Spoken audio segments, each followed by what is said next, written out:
আসসালামু আলাইকুম। প্রিয় দর্শক, অন্য মঞ্চের আলোচনায় আপনাদের সকলকে আমন্ত্রণ জানাচ্ছি।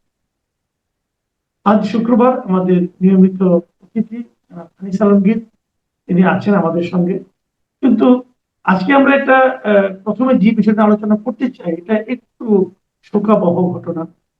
এবং আমরা দেখেছি গত কয়েকদিন ধরে খুব আলোচনা হচ্ছে যে রাজধানীর পল্লবীতে 8 বছরের একজন শিশুকে একটা ধর্ষণ করা হয়েছে এবং তাকে হত্যা করা হয়েছে। এই ঘটনা সারা দেশে তোলপাড়। আমাদের প্রধানমন্ত্রী, স্বরাষ্ট্রমন্ত্রী, আইনমন্ত্রী সবাই দেখলাম আজকে গিয়েছিলেন এই পরিবারকে সান্ত্বনা জানাতে। যখন ওরা ওখানে গিয়েছেন তখন আবার দেখলাম যে চট্টগ্রামে ওই ধরনের একটা ঘটনা ঘটছে, একটা শিশুর উপর নির্যাতন। তো এই যে ঘটনাগুলি ঘটছে একের পরে, আইন শৃঙ্খলা নিয়ে নানা ধরনের প্রশ্ন উঠছে। জামায়াতে ইসলাম প্রধান বিরোধী দল যেটা আছে জাতীয় সংসদের, তারাও দেখলাম আপত্তি জানিয়েছে এবং তারা প্রতিবাদ করছে, স্বরাষ্ট্রমন্ত্রী পদত্যাগ চাইছে। এই সামগ্রিকভাবে এই শিশু হত্যা, এটা আমাদের সামাজিক সংকট এবং আইন শৃঙ্খলার যে বাস্তবতা, যারা পাকিস্তান বিরাট এগুলি নিয়ে কি বলবেন? ধন্যবাদ আপনাকে মাসুদ ভাই। আমার মনে হয় এটা একটা এমন একটা অবস্থায় গিয়েছে।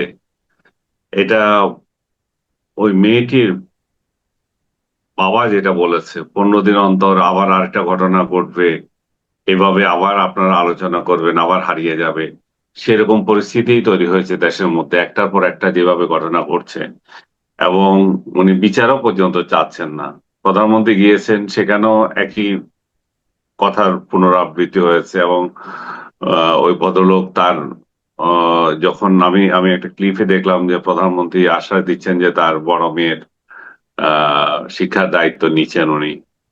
তো উনি এর আগে যখন বিচারই চাচ্ছিলেন না, কতটা হতাশাগ্রস্ত হলে মানুষ এরকম পরিস্থিতিতে যেতে পারে। একজন বাবা তার মেয়ে ধর্ষিত হওয়া এবং প্লাস হত্যা, এই দুইটার প্রেক্ষিতে উনি বলছে বিচার চাই না। আমার মনে হয় যে উনি হতাশা থেকে যেমন একটা বিষয় ছিল, তেমনি আমাদের যে আইন আদালতের ঘোরাঘুরি, এই সব কিছু নিয়েই ভদ্রলোক ভেঙে গিয়েছেন।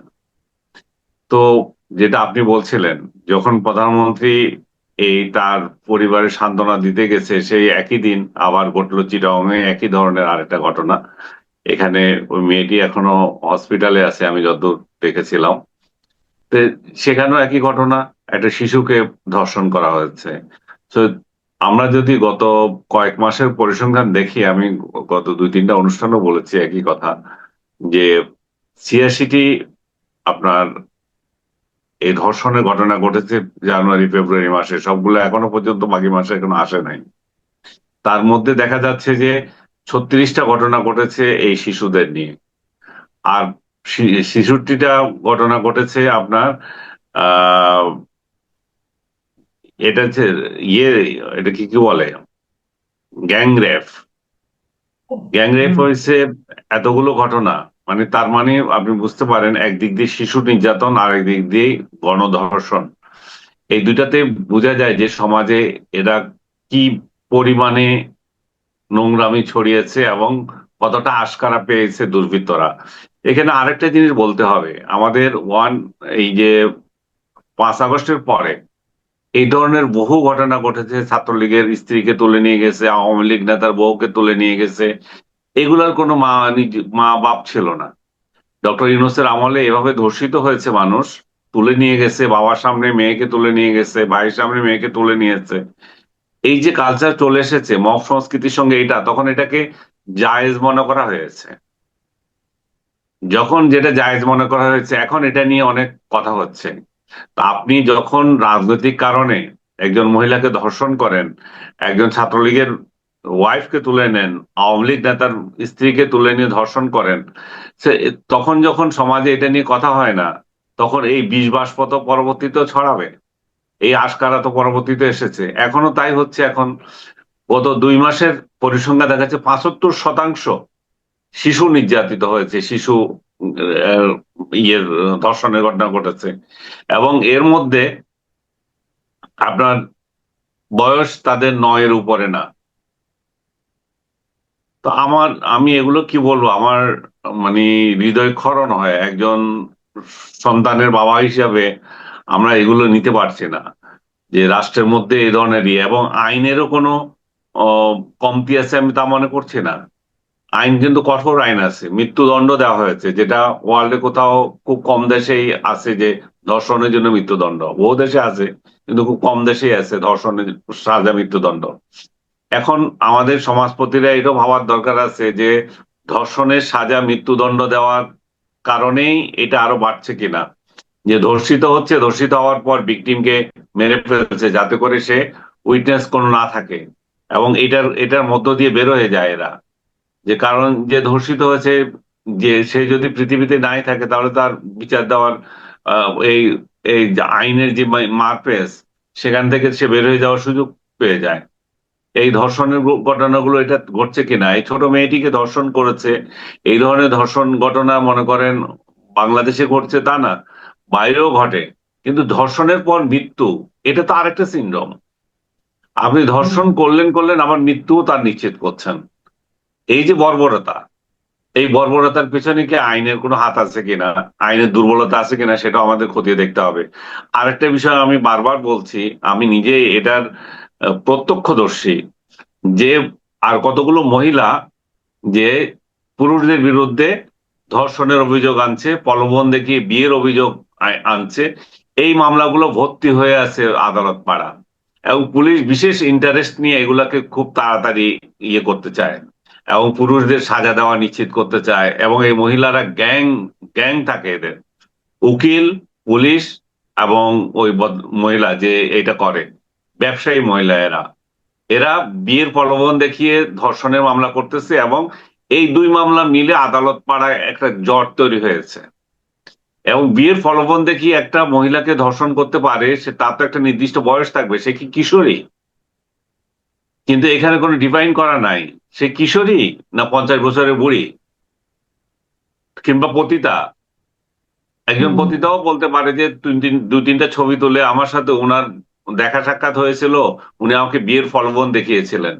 তো আইনের এই দুর্বলতাগুলো ঠিক করা দরকার আমি মনে করি।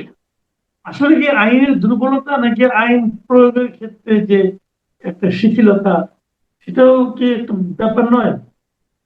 দুইটাই সত্য, আইন প্রয়োগের ক্ষেত্রে শিথিলতা আছে, কিন্তু আমি মনে করি যে প্রলোভন দেখিয়ে বিয়ে, এইটা বিয়ের প্রলোভন দেখিয়ে ধর্ষণ, এটা হচ্ছে আইনের দুর্বলতা। কারণ আইন ডিফাইন করে দেয় নাই যে কত বছর বয়সে প্রলোভন দেখানো যাবে। একটা বুড়িকে কিভাবে প্রলোভন দেখাতে পারে? বুড়ি কেন প্রলোভনে পড়ে যাবে? তার তো একটা বয়স থাকবে, তার তো 25 বছর বা 20 বছর বা 30 বছর একটা তো থাকবে, নির্দিষ্ট করা তো থাকবে। বুড়ি বুড়ি মহিলা কতগুলো একটা গ্যাং তৈরি করছে, এটা বিদেশিদেরকে টার্গেট করছে, বিদেশে বিশেষ করে প্রবাসীদেরকে টার্গেট করে। আচ্ছা, আমরা এই শিশুদের ব্যাপারটা নিয়ে আরেকটু বলি। দেখেন, আমার কেন যেন মনে হচ্ছে এই দেশে বোধহয় সবচেয়ে আপনার অসহায় মনে হয় শিশুরাই। কারণ দেখেন, এই যে আপনার হ্যাঁ, ধর্ষণের ঘটনাগুলি বললাম, এর আগে কি হলো, আমরা এখনো চলছে সেটা, যে হামে মৃত্যু। এর মধ্যে প্রায় 59,000 শিশু হামে আক্রান্ত হয়েছে, ভাবা যায়। এবং এ পর্যন্ত মৃত্যুর সংখ্যা গিয়ে দাঁড়িয়েছে 488-তে, মানে আর 12টা হলে পরে আপনার 500 টাচ করবে। এই যে ঘটনা, এটা নিয়ে নানা ধরনের একে অপরকে দোষারোপ করা, এটা আমরা দেখতে পাচ্ছি। আবার এই সংক্রান্ত আরেকটা ঘটনার সঙ্গে আপনি এবং আমিও একটু জড়িয়ে গেছি, যে আমাদের নিয়ে নানা ধরনের মানে আলোচনা হচ্ছে। তো এই সব মিলিয়ে হাম নিয়ে একটু বলবেন আপনার অভিজ্ঞতাটা কি, এবং ওই ঘটনাটা মানে কেমন হলো? এটা তো স্রেফ হত্যাকাণ্ড। ইউনুস তার প্রশাসন এই যে হত্যাকাণ্ডে অংশ নিয়েছিল, সেটা তো এখন ইউনিসেফের রিপোর্টও বলা হচ্ছে। 5 বার তারা রিকোয়েস্ট করছে, 5 বার চিঠি দিয়েছে, এবং তারা টিকার ক্ষেত্রে বলছে যে 1/3 টিকা এসেছে। তার মানে ইউনুস যথাযথ টিকা পায় নাই। টিকা নিয়ে যে কেলেঙ্কারিটা হয়েছে, তার প্রেক্ষিতে যে এত কিছু ঘটছে, এই সবকিছু তো ব্যর্থতা। আমি ওই দিনও যে সমাবেশের কথা বলছিলেন, যে সেই সমাবেশও বলেছি যে এটা যে ইউনুস ইচ্ছাকৃত করেছে তা না, এটা হচ্ছে গাফেলতি। সে তার প্রশাসনের এত অদক্ষ মানে সমাবেশ ঘটিয়েছিল, এই অদক্ষ লোকগুলা কিভাবে জনস্বাস্থ্য রক্ষা করতে হয়, স্বাস্থ্যের মতো সেন্সিটিভ ইস্যু কিভাবে ডিল করতে হয়, এগুলো তাদের জ্ঞানে নাই। সে কতগুলো লোককে এনেছিল, যে মানে বিশেষ বিশেষ বিশেষজ্ঞ বাইরে থেকে ধরে এনেছে কতগুলা, আর কতগুলো তার পছন্দের খায় খাতিরের লোকজন, এই আর কতগুলো অদক্ষ মহিলা, যে যে মহিলাকে আহ, উপদেষ্টা করেছে, স্বাস্থ্য উপদেষ্টা, সেটা তো বলার অপেক্ষায় রাখে না। আমার আপনাকে নিয়ে বলা হচ্ছে যে আমরা সেই যে অনুষ্ঠানে গিয়েছিলাম, আমরা আমরা জানি, আয়োজকদের চিনি, আয়োজকদের রিকোয়েস্টে গিয়েছি, কিন্তু আমি আপনি কি জানি আয়োজকরা কাকে নেবে, কাকে কাকে নেবে না? কিংবা আয়োজকরা কি এটা স্বাস্থ্য মিটিং করেছে একটা, যে যেখানে ডাক্তারদের যেতে হবে, ডাক্তারে থাকতে হবে? এটা তো সচেতনতামূলক, এখানে নাগরিক মত মত প্রকাশের একটা অনুষ্ঠান। সেই নাগরিক কোন পেশায় আছে সেটাতে বিষয় না, সে শিল্পী না সাংবাদিক না ডাক্তার, এর তো কোনো বিষয় তো না। নাগরিক নাগরিক, এটা নাগরিক সমাবেশ ছিল। নাগরিক সমাবেশে যায় আপনি আম নিয়ে কথা বলতেই পারেন। আমি আমের যে প্রাদুর্ভাব দেখা দিয়েছে, যেই যে অব্যবস্থাপনা, সেগুলো নিয়ে কথা বলেছি। হাম কিভাবে হয়, হাম কেন হবে, হাম কাদের হয়, এই নিয়ে বক্তৃতা দিতে যায়নি। এগুলা ডক্টর ইউনূসের পালিত এক ধরনের ঘেউ ঘেউ পার্টি তৈরি হয়ে গেছে, এখন এগুলো রয়ে গেছে। এগুলা যা কিছু আপনি বলেন, ইউনূসের বিরুদ্ধে যা কিছু যায়, তারা সেটাকে কাভার করতে চলে আসে। এবং কাভার করতে এসে এখানে আওয়ামী লীগ ফেরত আসবে, একটা বাজনা বাজিয়ে দেয়, শেখ হাসিনা ফেরত আসবে। আওয়ামী লীগ কোথায় আসলো এখান থেকে? সবকিছুতে এরা আওয়ামী লীগ খুঁজে, আওয়ামী লীগ ভীতিতে ওরা এত আতঙ্কিত, কারণ ওরা এত অপরাধ করেছে, এত অপরাধ করে চলছে, যে ওই ভয়ে ওরা আতঙ্কিত যে আওয়ামী লীগ যদি চলে আসে ওদের কি হবে। সেই জন্য সবকিছুতে ওরা আওয়ামী ভীতি ছড়াচ্ছে। এবং এই মানে এই অসংলগ্ন কথাবার্তা বলে, এবং এই ইউনূসের গ্যাং এটাকে ঢাকতে চাচ্ছে। ইউনূসের গ্যাং আপনি যদি খেয়াল করে দেখেন, এই নিয়ে নিয়ে কোনো কথা বলে না, হাম নিয়ে কোনো কথা বলে না, হামের মৃত্যু নিয়ে কোনো কথা বলে না, গ্যাং র্যাপ নিয়ে কথা বলে না। এরা ইউনূসের ঢোল বাজানো ছাড়া আর কিছু করছে না। আজকে আমি দেখলাম আরেক জায়গায় বলছে যে আমি চিটং এর লোক হয়ে কি করে ইউনূসের বিরোধিতা করি, চিটং এর লোক, সে চিটং এর জন্য মহা কিছু করে বলেছে। আরে ভাই, সে তো চিটং এর না, সে তো বিশ্ব নেতা, সে তো নোবেল লরিয়েট, কি মহান ব্যক্তি আমরা পেয়েছি। তো তাহলে চিটং এ হাটাজারিতে কেন্দ্রভূত করছে কেন? আমার শ্বশুর বাড়িতে তার পাশের বাড়ি, সেটা দেখাচ্ছ কেন? সেটা দেখানো তো দরকার নাই। ইউনূস তো বিরাট বিশ্ব ব্যাপারী, তাকে তো এত ছোট আঙ্গিকে নেওয়া উচিত না তো। আমি তো নিজেকে চিটং হিসাবে গর্ববোধ করব, কিন্তু তার মানে এই নয় যে আমি চিটং এর লোক, চিটং এর নিয়ে চিন্তা করব, চিটং নিয়ে থাকবে, আমার মন্ত্রী পরিষদ সব চিটেঙ্গা হবে। হ্যাঁ, আমার এই ছোট লোক মেন্টালিটি তো থাকা উচিত না। যখন আপনি রাষ্ট্র ক্ষমতায় যাবেন, তখন তো আপনার মেন্টালিটি বড় হতে হবে। চিটং এর লোক আনতে হবে কেন? নাকি চিটং ছাড়া আপনি আর কোনো লোক দেখেন না বা চিনেন না? তো ইউনুস যে ফাত্রামি গুলো করে গেছে, সেই ফাত্রামি গুলোকে সমর্থন করতে হবে। তা বাড়ি চিটং বলে, এই যে এই যে মেন্টালিটি, ইউনূসের পালিত লোকজন এই মেন্টালিটি থেকে বেরোতে পারছে না। ওরা একটা ভালো কাজ দেখাতে পারে না ইউনূসের। একটা ভালো কাজ দেখাক ভাই, বলেন যে এই এই 18 মাসে সে এই এই কাজগুলো করে গেছে, এত ভালো কাজ করে গেছে, আপনি কেন তার নিন্দা করছেন? তাহলে বলতাম যে নিন্দা করব না। আমার সঙ্গে প্রতারণা করেছে, জাতির সঙ্গে প্রতারণা করেছে, সব তো তার প্রতারণা। তাকে যে বিশ্ব টাউট, বিশ্ব বাটপার বলা হচ্ছে, তো এমনি এমনি বলা হয়নি। সে বলুক যে আমি 18 মাসে এই এই কাজ করেছি, জাতি আমাকে স্মরণ করে রাখবে, তাহলে তার সমস্যা নাই। এখন নাকি রাষ্ট্রপতি হওয়ার জন্য গোপন বৈঠক করতেছে। এবং আপনি তো খেয়াল করেছেন যে বৃহস্পতিবার হাইকোর্ট থেকে তার বিরুদ্ধে যে রিট করা হয়েছিল, তার দুর্নীতির খতিয়ান তৈরি করার জন্য, তার শ্বেতপত্র প্রকাশ করার জন্য হাইকোর্টকে রিট করেছিল, সেই রিটও খারিজ করে দিয়েছে। সে আন্ডার টেবিল ডিলে সরকারের সাথে খুব ভালোভাবেই যাচ্ছে। তো মানুষ এটুকু কি বুঝে না যে সে কিভাবে ক্ষমতায় টিকে এসে, ক্ষমতায় গিয়েও কিভাবে ক্ষমতায় আরোহণ করতে চাচ্ছে, ক্ষমতা লুটেপুটে খেতে চাচ্ছে, এবং নিজে একটা সেফ এক্সিট চাচ্ছে। সেই ফেব্রুয়ারিতে মিটিং করে এসেছিল, সেফ এক্সিটের কথা যে আমরা তখন বলছিলাম, সেই সেফ এক্সিট যাতে তার বাস্তবায়ন হয়, সেই জন্য সে চেষ্টা করে যাচ্ছে এখনো। সো ইউনুস, তার সাঙ্গপাঙ্গরা তার অপকর্ম ঢাকার জন্য এই যে 500 শিশুর যে মৃত্যু হলো সেটাকে ঢেকে দিতে চাচ্ছে। আর এটা নিয়ে কথা বললে বলতেছে হাম লীগ। বেটা, হাম লীগ হতে হবে কেন? হাম লীগের দরকার কি? তুমি হাম তুমি হাম নিয়ে কথা বলো না। তোমরা পোষ্যরা, ইউনুসের দালালরা যখন হাম নিয়ে কথা বলছো না, তখন আমাদের বলতে হচ্ছে। আমাদের তো হাম নিয়ে কথা বলার দরকার নাই, তো তোমরা বলো। জি, আমি এই আলোচনাটা শেষ করতে চাই আরেকটা বিষয় দিয়ে। একটু রাজনৈতিক বিষয়, গত কয়েকদিন খেয়াল এই বিষয়টা নানাভাবে উচ্চারিত, কিন্তু আওয়ামী লীগের আসা না আসা, শেখ হাসিনা, এটা নিয়ে প্রথম আমরা দেখলাম যে সাবেক উপদেষ্টা মাহফুজ আলম একটা আধ্যাত্মিক টাইপের একটা সেই post আবার ঘন্টা পরে আরেকটা রিপোস্ট করলো। এরপর আবার দেখ যে ডক্টর আসিফ নজরুল, উনিও একটা পোস্ট দিলেন, দিয়ে বললেন যে আওয়ামী লীগ আছে, আওয়ামী লীগ কিন্তু অধ্যত্ব প্রকাশ করছে, এগুলো দেখ। এর ফাঁকে আবার ভারতীয় পত্রিকায় দেখলাম আমরা যে শেখ হাসিনা বলেন যে উনি মাথা উঁচু করে দ্রুতই ফিরে আসবেন। আবার এর ফাঁকে আরেকটা জিনিস সরকারের একজন উপদেষ্টা ডাক্তার জাহিদুর রহমান, হুম। তিনি বলছেন যে শেখ হাসিনা ফিরে আসছে, ওনারা ইনসাফ পাবেন তার প্রতি, বিচারের মাধ্যমে ফাঁসি দিলে ওটা একটা বিচারিক ইনসাফ হবে, এ কথা বললেন, ব্যাখ্যাও করলেন। আবার তারপর দেখলাম আজকে জাহিদুর রহমান ওটা ওই প্রেস কনফারেন্সে বলে শেষ করলেন, উনি আবার নিজস্ব ওনার যে একটা ইউটিউব চ্যানেল আছে সেখানেও ডিটেল ব্যাখ্যা করলেন। উনি প্রশ্ন করলেন এখনো লোকে কেন যে আওয়ামী লীগকে সমর্থন করে এটা বুঝতে পারেন না, এইরকম অনেক কথা বলেন। আপনার কি মনে হয় আওয়ামী লীগের নেতৃবৃন্দ ফিরে আসা না আসা এবং এই সমস্ত এটা কথাবার্তা? আওয়ামী লীগের উপর নির্ভর করছে, আওয়ামী লীগ ফেরত আসা। আমরা যে ইলেকশনের আগেও একটা কথা বলেছি যে জি, এই যে ইনক্লুসিভ ইলেকশন হচ্ছে না, তার খেসারত জাতিকে পরবর্তীতে পর্যায়ে দিতে হবে। এই যে ইলেকশনের পর পরে কোয়েশ্চেন আসবে যে এই ফেরত আসার বিষয়টা, ফেরত আসার বিষয়টা কেন হচ্ছে? 24-এর গণ আন্দোলন যেটা হলো সেটা দিয়ে তো আওয়ামী লীগকে আপনি পুরোটাই নিঃশেষ করে দিতে পারতেন যদি তাকে ভোটে আনতে পারতেন।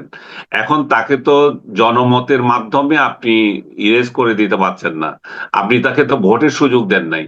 আপনি তাকে যখন ভোটের সুযোগ দিচ্ছেন না, তখন দেশে বিদেশে এই প্রশ্ন থেকে যাচ্ছে যে তাহলে আমাকে যে জনগণ চাচ্ছে না সেটা তুমি কি করে বুঝলে?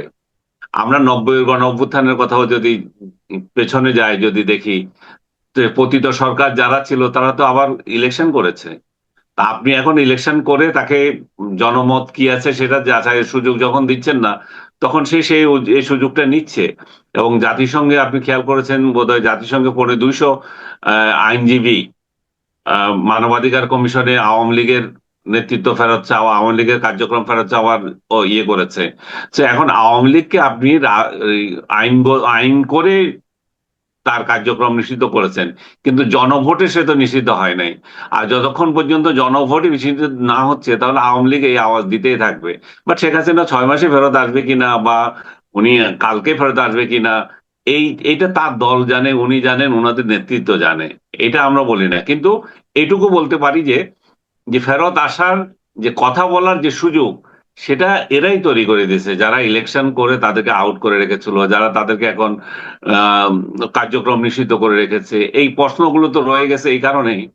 এবং এই আদালতের কথা বলেন, যে আদালত নিয়ে তাদের বিচার হয়েছে, সে আদালতের এই এখতিয়ার আছে কিনা, যে আইসিটি আদালতের কথা বলছি, যে এই এখতিয়ার আছে কিনা এই বিচার করার, সেই প্রশ্নগুলো আসতেছে।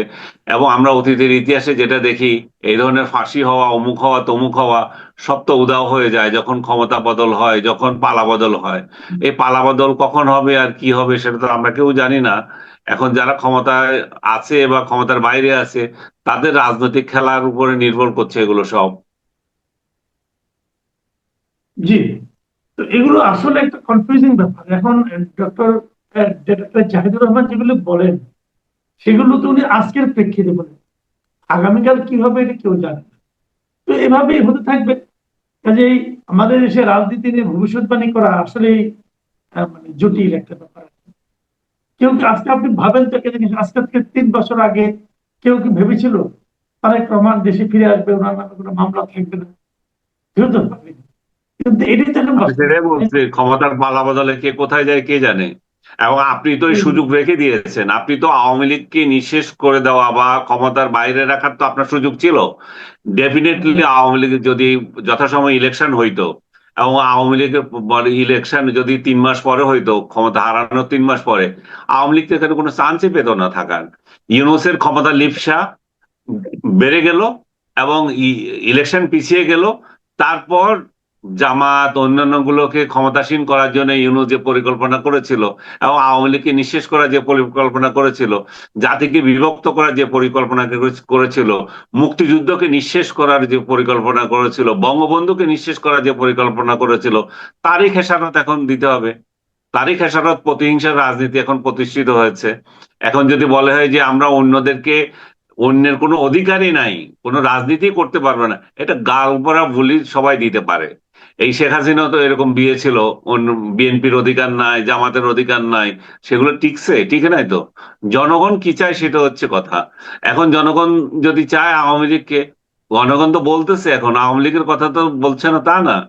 আওয়ামী লীগ তো মিছিল বের করছে, নানা কার্যক্রম করছে। আপনি বলবেন যে না, মিছিল বের করতে দিচ্ছেন কেন, সেটাও আপনি প্রতিরোধ করেন। আপনি যতই কিছুই করেন, আপনি এটা চিন্তা করেন যে জনসমর্থন আছে কিনা। জনসমর্থন যদি থেকে থাকে, সেটা আজকে হোক আর কালকে হোক, তার বিস্ফোরণ ঘটবে।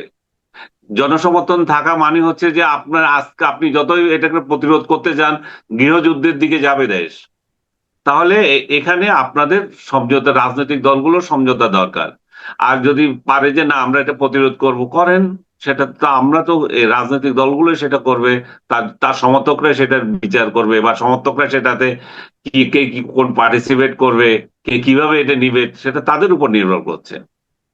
জি, অনেক ধন্যবাদ, অনেক ধন্যবাদ জনাব আনিস আলম। প্রিয় দর্শক, আপনারা শুনলেন আনিস আলমগীরের বিশ্লেষণ। আমার ধারণা এগুলো আপনাদেরকে ভাবাবে। আমরা আগামীতে আবার মিলিত হব এক সপ্তাহ পর, আগামী শুক্রবার আনিস আলমগীরের সঙ্গে। আপনারা ভালো থাকবেন। এখন এই পর্যন্ত। আল্লাহ হাফেজ।